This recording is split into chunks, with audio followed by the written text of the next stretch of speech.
Okay. Happy day, everybody. Hope everyone's safe and healthy. Uh-huh. I am talking today with the one and only Ryan C. Mack, author of several books, but he is a financial wizard. And we were just talking because he's working with folk right now who are making between $20,000 and $30,000, right? Uh-huh. And my question to you is, how do you talk to people when in New York to make 20 to 30,000? That's poverty Yeah, in New York City. yeah, absolutely. How do you help people who are making that amount of money save? How do you help them learn how to invest? A lot of those folks aren't even banked. Like, what do you say to somebody making $20,000 to $30,000 about saving their money? Well, this is the curriculum that we're putting together for these home care workers. It's 58,000 home care workers is our target base, right? And so literally they're living check to Tuesday. And a lot of their questions, we've been talking to them, we've been polling them, we've been sitting down with focus group, asking them, what do you need? What are their biggest concerns? What's their biggest struggles? And off the top of my head, I think they were concerned about obviously savings. They're concerned about funerals. How do they pay for their loved ones passing? They're concerned about, this is from the polling that we've had within the network that we've been having. Funerals that we've been talking to them about, scams, and how they can try to make additional money.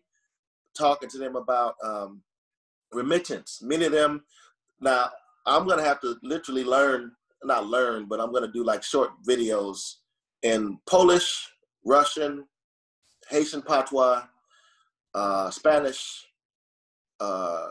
it's one other video, Chinese, obviously English, but then, so I'm going to have to do these videos, and I'm going to do these videos because when you're dealing with this group, they feel so isolated that no one is talking or listening to them. They feel like no one cares about them.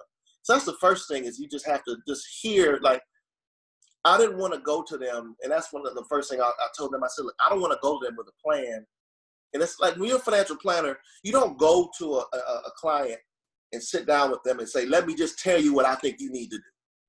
You listen to that client. Okay, because one plan is not suitable for another client. You say, you tell me what your dreams are, what your goals are, what your wishes are, what your problems are. Give me some background. And you just listen. That's the number one job in any financial planner. They'll always tell you is listen to your client. And I think that when we're dealing with poverty, especially, we've gotten beyond the point where we don't listen to those who are in poverty. Like, let the people in poverty tell you what their struggles are every day. And then actually try to walk in their shoes and feel their pain. And then say, now, if you're literally dealing with making 20 grand a year, you're living in New York City, and that's not individual income, that's household income, right? Wow. That's for the whole house. They're making 20 grand a year, but they're making it. Tell me what you got to go through every day. Tell me what your day looks like. And it's a different day for that person than it is for someone else who's making even $40,000 or $50,000 a year. It's about, I mean, the questions of, okay, what bill do you have to pay first? It's not about Christmas shopping. It's about Christmas experiences. Like, they're living their life from check to check, but also from experience to experience, because many of those experiences they've learned how to get without having to pay for them, because that's the only thing they know how to do. Right. So you grew up in Detroit. Yeah. Right. Your mom. Tell me a little bit about your background. Well, Detroit obviously was very impoverished background. So single parent, and we had to get help from the government. And I remember that. Do you remember growing up? Yeah, I mean the welfare cheese was great. The the cereal was dry. As dry as hell. I mean, it's like, man, this is some dry cereal. But the milk in the can, the powdered milk, whatever came in, that was a little pasty. The peanut butter, you broke a plastic fork if you tried to stir it. I got learned later on from brothers in prison who told me you got to just put a little oil in it. And I said, I didn't know you could put a little oil, a little Crisco oil in it, and just stir it up better. Wow. But all that stuff, it made the best omelets for the cheese. I don't care nobody say that was the best omelet. But those experiences, like, I remember those days. I remember the days of having to change the the television with the pliers, and that was our movie night. You know, we create our own pizza was Wonder Bread, government cheese, tomato paste, and Lowry salt, and the government sausage with the gristle in it. That was our pizza. Like, and we had so much fun because those are the experiences that we were growing up in. And I think I use those days to relate to, but even then, that's in Detroit. And my mom at that point was making $12 grand a year, raising 2 kids. But what did you learn from that talking to people today? You know, well, you again, we learn the value of contentment. Like, what does it mean to be happy, not with, but in your state, right? Like, we're happy in it, not with it. Like, yes, we would love for our conditions to change, but even despite what's going on around us, we're still finding joy in the midst of the storm. You know, we're still finding peace in the midst of the struggle. We're still finding happiness and joy, even though all around us it seems like it's chaos and bill collectors calling us on Christmas Eve. We're still finding a reason to find family. I mean, and back to the home care workers, like, to me, this is why I believe they do such a good job of what they do, because if anyone knows love, it's those individuals who are in the midst of all this chaos, who are clinging to their family members with love. So that same type of love that they have amongst each other, because that's really, they feel all they have. Right. Take that love is then translated onto that sick woman laying in her bed who's in her final days that they're caring for. They're bathing, they're clothing. While many of them, lots of discrimination. I talked a lot about that with many of them. Discrimination exists is a lot. They're looked at. They have to sleep on hard sofas at nights sometimes because, I mean, these are people, they really don't have any time off because they say during the time when you're watching that client, you're caring for that client, it's full-time care to make sure that person is cared for. But then when you're not with the client and you get that time off, you're then having to prep for the client. And then you're at home, or maybe not, you can't even go back home because just in case you have to get called back over. So, but then they don't even say, many of them will say, I don't want that person sleeping in my bed in the guest room. They got to sleep on the sofa. I don't want that person sleeping in this bed. So there's all these stories you just keep hearing about what they go through. As they're providing care for somebody. Yeah. And I'm like, this is unbelievable. So like, I'm so excited that they wanted me to I was so excited to just talk to them like, I feel so humbled that I could even try to help. But it's that love that they have with their folks that despite all that chaos, that person who's sick and ailing, even if they don't talk to them right or yell at them and they're ornery, they still provide a loving care and treatment to that person while getting paid $20 grand a year. You know what I'm saying? Yeah. It's so. So Ryan C. Mack, how did you? Because I'm just curious. There's not that that people can follow your footsteps exactly, but I think there are lessons to be learned in people's journey, right? So to come from Detroit on public assistance, single mom to where you are now, what were some of the key steps that helped you get to a place where you're not worried about money right now? You help a lot of people for free. I know this for a fact. You take care of a lot of people. And you financially are pretty well off right now. Right. I know that. Well, it ain't nothing but God. I got to give God the glory, first of all, because God in my life has been instrumental. Even before I knew him, he knew me and was helping me and pushing me and prodding me and telling me which way to go, helping me go in the right direction. And I look back at all, like, I can't walk on water, but God is going to help me find the stones. It's like, so I look back and it's like, wow, look at all the stuff that God has done for me. Look at the fact that I went to school for free because of my mother. God put a mother in my life who understood. Happy Mother's Day to my mom today, if we film this, who gave me the Evans Scholarship. Didn't have enough money to send her children to school, so she said, Ryan, you're going to go start working at 11 because years down the line, you're going to go get that Evans Scholarship. That was caddying. It gave me my first exposure, experience to doctors and lawyers. Yeah, I've caddied for Sparky Anderson, who's might be the manager for the Detroit Tigers, and back Vinnie Johnson and the Bill Lane Beers of the world, and all those Detroit legends and sports people. And but I've also had the doctors and the lawyers and people who told me, like Dr. Bernanke, I used to want to be a doctor. He was the first one to set me down, was like, let me tell you about what being a doctor is. And I was 11 years old. I know. I'm like, yeah, what is that? So having mentors and having people that Yeah. you could see yourself being, and then Yeah. imparting some wisdom on you. Because now you're looking beyond just your current scope. You know, education is not about, education helps individuals to learn not what they see, but what can be seen, right? And education helps you see beyond the walls of your current scope of what you see on a day-to-day basis. Education sees beyond those walls. It sees by, okay, now I don't just see what I see the potential of what could be. And that's what education helps individuals. So that's why I value the education. Like good folks who really schooled me, like a lot of the folks who are in our communities and a lot of the mentees that I've dealt with, like I've taken them. I mean, one time we took a group of students up to White Plains. It's funny too, because the former CEO, black CEO, brain fart of American Express, Parsons. Chenault. Chenault. Yes, Chenault. He had his grandchild in Jack and Jill. So the students I was working with were homeless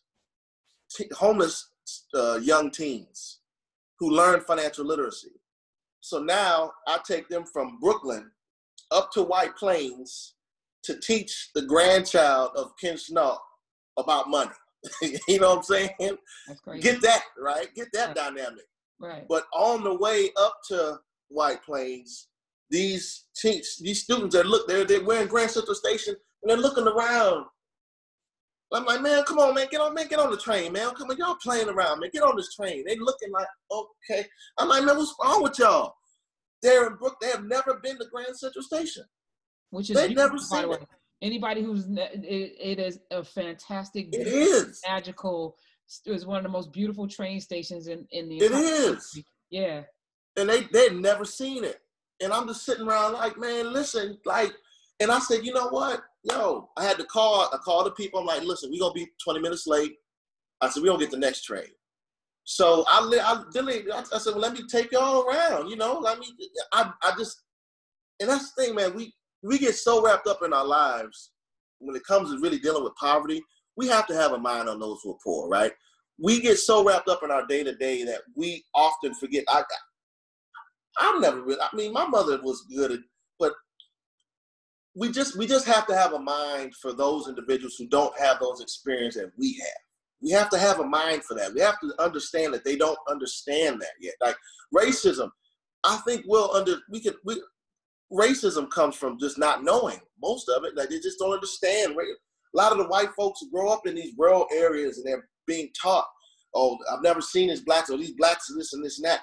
You know, if they just expose them, like, wow, look at the brilliance that exists within the culture of the black community. It's like, wow, you can't be but impressed if you actually knew what black is. Like, and that's not a black thing, that's an American thing, just to say like, wow, look at them black folks, man, all the stuff they've gone through and all the things they've contributed, and look at what they're still doing. Like, if you knew that, then I honestly believe that would actually help solve a lot of the racism that exists even in this country, but that still exists even in poverty, because if you just don't understand beyond your walls, right, it takes someone to come back and say, let me just expose you to what else is out there. Let me just expose you to what could be.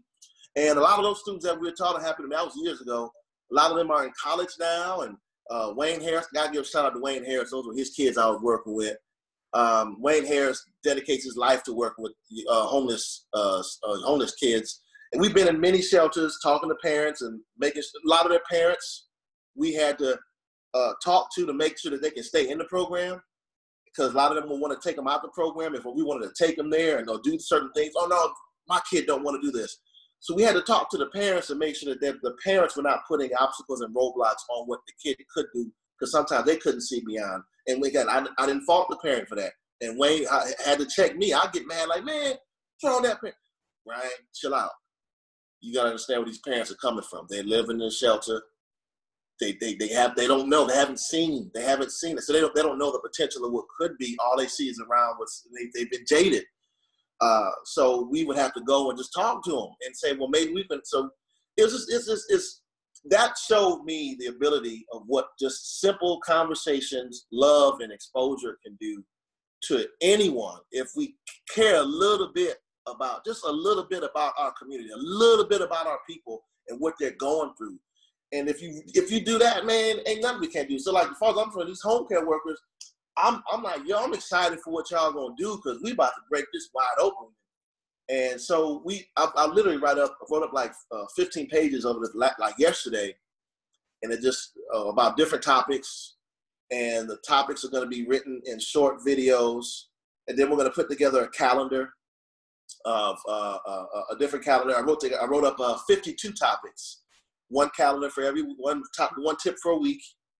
And then we're going to get different home care workers from different nationalities to just give a simple testimony of something positive financially that happened in the last year. It doesn't have to be something big. My FICO score was good. I saved up $20. I got out of debt. I bought a good gift for my child. It's something small that it's not a huge goal, but something small that you were able to do. And then every month we're going to have them tell the story. I said, I think it's important.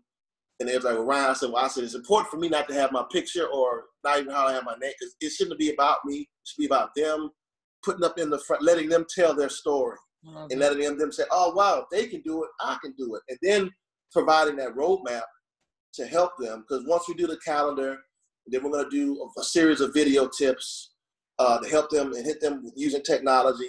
And then we're going to have like an online counseling piece where we'll do one-on-one counseling where I'm going to actually just sit down and actually work with them. Like, all right, cool. So what's your budget? What's your problem? Okay, what additional resources? Free resources. Harvard, Harvard, Princeton, a lot of these Ivy League schools. You can go to school for free, you know. Decent grades, income constrained. You go to college for free. You send your child for free. So now we can take all these resources, put them in a pot, and just see what we can come up with. But I'm also convinced that I don't think for anybody, whether you're rich or poor, for what we're able to do, it's never going to be enough. I do believe that God has to come in and supernaturally add on to what, to assist what we're going to do, because we have to do it with God. And I think that He's in this. I feel Him in this. And so I'm confident that on the other side of this, we're going to do some good work, man. And I'm just excited to see where it's going to go. It's going to be hard. It ain't going to be easy at all. Well, I'm grateful because I'm going to help chronicle your journey, and you got use of all of my platforms to get the message out. So I appreciate it. Appreciate it, sister. Appreciate it. How can people connect with you, Ryan C. Mack? I mean, email, ryancmack@gmail.com. Ryan, I'm getting a lot more people emailing me, thank God. RYANC as in Charlie, MACK @gmail. A lot more people are emailing me. I think a lot of people were skeptical at first, thinking I was selling something. And they're like, oh, no, no. Let me just send you this debt repayment sheet. Let me just send you this budget template. Let me just send you this 7 steps on how to improve your credit. Let me just send. So I just send stuff and say, look, you pay me. I just pay it forward, share with someone else. If you have any questions, let me know. And I'm actually now probing. We have other folks who are going to start, different financial experts. You know, Jaquette Timmons I've talked to. Jaquette M. Timmons. Yeah, people who are just doing it. You know, man. We have such an impressive team of people, and I mean, I say team, not on my team per se, but just people across this country. Yeah. They just doing it. Lynette Kilfani Cox, you know what I'm saying, or Robin Thompson, or these are folks. Even Ash Cash is starting to come up. You know, Ash Cash is doing this thing. You know, he's a little sales pitchy, but it's all good, man. It's like, look, you do your thing, and the way you do it, you talking to your people, you educate, bro, and do your thing, man. The destination, there are many roads to lead to it. So we going. Yeah. So Ryan C. Mack at Gmail. Any question or anything, just hit me up. And then we also have resources. God has blessed me with the ability to connect with organizations that I can, with a couple hit of a button, can find resources in any part of America within any zip code. So, and that's actually going to be online as of maybe Monday or Tuesday, where I have access to that through AARP Foundation. So God is good, man. We roll all the time. Well, thank you for being here. Thank you for doing the work that you're doing. Thank you for the anointing that is on your life. And we're going to keep checking in with you, Ryan C. Mack. Praise you. Thank you, sister. Appreciate you. All right.